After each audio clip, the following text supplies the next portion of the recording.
Francisco Cândido Xavier. Os Mensageiros, segundo livro da coleção A Vida no Mundo Espiritual, ditado pelo Espírito André Luiz. Capítulo 10, A Experiência de Joel. Afastando-nos para um canto do salão, acompanhei Vicente, que se dirigiu a um velhote de fisionomia simpática. "Então, meu caro Joel, como vai?" perguntou atencioso. O interpelado teve uma expressão melancólica e informou: "Graças à bondade divina, sinto-me bastante melhorado. Tenho ido diariamente às aplicações magnéticas dos gabinetes de socorro no auxílio e estou mais forte." "Cederam as vertigens?" indagou o companheiro com interesse. "Agora são mais espaçadas e, quando surgem, não me afligem o coração com tanta intensidade." Nesse instante, Vicente descansou os olhos muito lúcidos nos meus e disse sorrindo: "Joel também andou nos círculos carnais em tarefa mediúnica e pode contar experiência muito interessante." O novo amigo, que me parecia um enfermo em princípios de convalescença, esboçou um melancólico sorriso e falou: "Fiz minha tentativa na terra, mas fracassei. A luta não era pequena e foi fraco demais."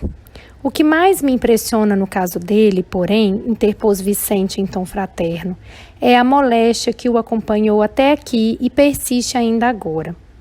Joel atravessou as regiões inferiores com dificuldades extremas após demorar-se por lá muito tempo, voltando ao Ministério do Auxílio, perseguido de alucinações estranhas relativamente ao pretérito. "Ao passado?" perguntei surpreendido. "Sim," esclareceu Joel humilde. "Minha tarefa mediúnica exigia sensibilidade mais apurada, e quando me comprometi à execução do serviço, fui ao Ministério do Esclarecimento, onde me aplicaram um tratamento especial, que me aguçou as percepções. Necessitava condições sutis para o desempenho dos futuros deveres. Assistentes amigos desdobraram-se em obséquios por me favorecerem e parti para a terra com todos os requisitos indispensáveis ao êxito de minhas obrigações. Infelizmente, porém..." "Mas por quê?" indaguei. "Perdeu as realizações?"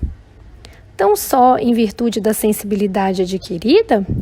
Joel sorriu e obtemperou: "Não perdi pela sensibilidade, mas pelo seu mau uso." "Que diz?" tornei admirado. "O meu amigo compreenderá sem dificuldades. Imagine que com um cabedal dessa natureza, ao invés de auxiliar os outros, perdi-me a mim mesmo. É que, segundo concluo agora, Deus concede a sensibilidade apurada como espécie de lente poderosa que o proprietário deve usar para definir roteiros, fixar perigos e vantagens do caminho, localizar obstáculos comuns, ajudando ao próximo e a si mesmo. Procedi, porém, ao inverso. Não utilizei a lente maravilhosa no mistério justo. Deixando-me empolgar pela curiosidade doentia, apliquei-a tão somente para dilatar minhas sensações. No quadro dos meus trabalhos mediúnicos estava a recordação de existências pregressas como expressão indispensável ao serviço de esclarecimento coletivo e benefício aos semelhantes, que me fora concedido realizar, mas existe uma ciência de recordar que não respeitei como devia."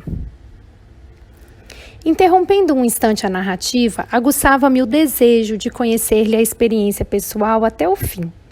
Em seguida, continuou no mesmo diapasão: "Ao primeiro chamado da esfera superior, acorri apressado. Sentia intuitivamente a vívida lembrança de minhas promessas em nosso lar. Tinha o coração repleto de propósitos sagrados. Trabalharia, espalharia muito longe a vibração das verdades eternas. Contudo, aos primeiros contatos com o serviço, a excitação psíquica fez rodar o mecanismo de minhas recordações adormecidas, como disco sob a agulha da vitrola, e lembrei toda a minha penúltima existência quando envergara a batina sob o nome de Monsenhor Alexandre Pizarro, nos últimos períodos da Inquisição Espanhola. Foi então que abusei da lente sagrada a que me referi.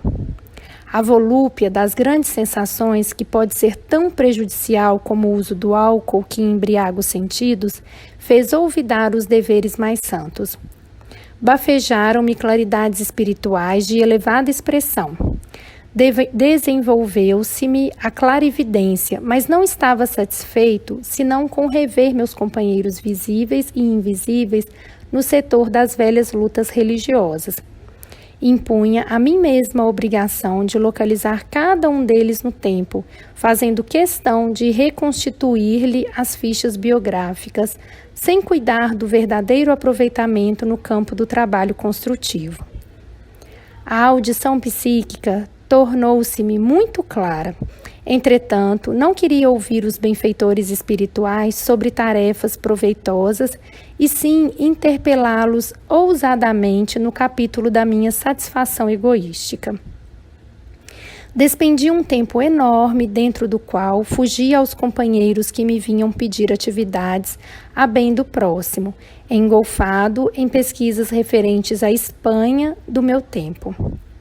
Exigia notícias de bispos, de autoridades políticas da época, de padres amigos que haviam errado tanto quanto eu mesmo. Não faltaram generosas advertências. Frequentemente, os colegas do nosso grupo espiritista chamavam-me a atenção para os problemas sérios de nossa casa.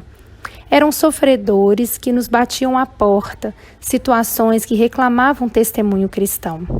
Tínhamos um abrigo de órfãos em projeto, um ambulatório que começava a nascer e, sobretudo, serviços semanais de instrução evangélica nas noites de terça e sextas-feiras.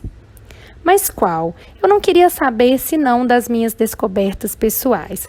Esqueci que o Senhor me permitia aquelas reminiscências não por satisfazer minha vaidade, mas para que entendesse a extensão dos meus débitos para com os necessitados do mundo e me entregasse a obra de esclarecimento e conforto aos feridos da sorte. Contrariamente à expectativa dos abnegados amigos que me auxiliaram na obtenção da oportunidade sublime, não me movi no concurso fraterno e desinteressei-me da doutrina consoladora que hoje revive o Evangelho de Jesus entre os homens. Somente procurei a rigor os que se encontravam afins comigo, desde o pretérito. Neste propósito, descobri com evidentes sinais de identidade personalidades outrora eminentes em relação comigo. Reconheci o senhor Higino de Salcedo, grande proprietário de terras, que me havia sido magnânimo protetor perante as autoridades religiosas da Espanha, reencarnado como proletário inteligente e honesto, mas em grande experiência de sacrifício individual. Revi o velho Gaspar de Lorenzo, figura solene de inquisidor cruel, que me quisera muito bem, reencarnado como paralítico e cego de nascença. E deste modo, meu amigo, passei a existência de surpresa em surpresa, de sensação em sensação. Eu, que renascera recordando, para edificar alguma coisa de útil, transformei a lembrança em viciação da personalidade. Perdi a oportunidade bendita de redenção, e o pior é o estado de alucinação em que vivo. Com meu erro, a mente desequilibrou-se e as perturbações psíquicas constituem doloroso martírio. Estou sendo submetido a tratamento magnético de longo tempo. Nesse momento, porém, o interlocutor empalideceu de súbito. Os olhos, desmesuradamente abertos, vagavam como se fixassem quadros impressionantes, muito longe da nossa perspectiva. Depois cambaleou, mas Vicente o amparou de pronto e, passando-lhe a destra na fronte, murmurava em voz firme: Joel, Joel, não se entregue às impressões do passado. Volte ao presente de Deus. Profundamente admirado, notei que o convalescente regressava à expressão normal, esfregando os olhos.